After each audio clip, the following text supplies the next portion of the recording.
I study video games. Anyone who's ever played a video game or watched one being played can probably guess the usual types of research that is conducted on video games. Most studies focus on gender and violence and examine what we call AAA games. These are big budget, widely circulated games like Grand Theft Auto or Call of Duty. There's also an independent video game industry, and researchers have looked into this as well. My research is a bit different. I look at what I call super indie games.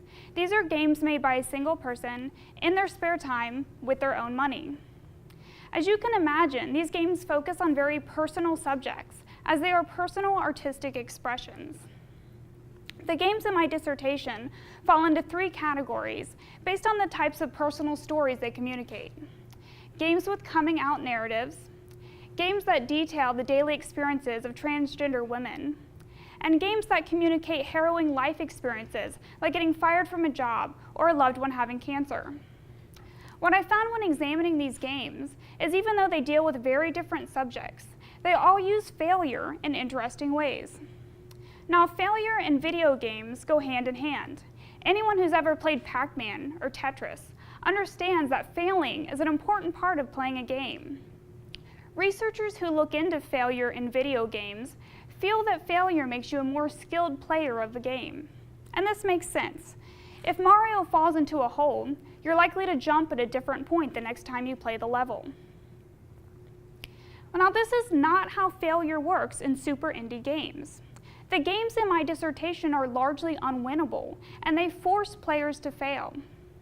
Therefore, you can't become a more skilled player of these games, as no one can win the game, no matter how skilled they are. So what is failure accomplishing in super indie games?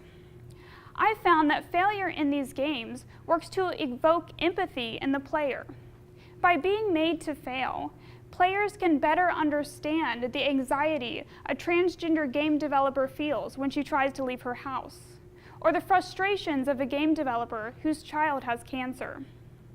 Ultimately, this study works to open up the field of video game studies, to look beyond the problems of video game play like sexism and violence, and understand that video games can be forms of personal expression, a way to connect more deeply with the experiences of others, and a way for marginalized people to be heard and empathized with.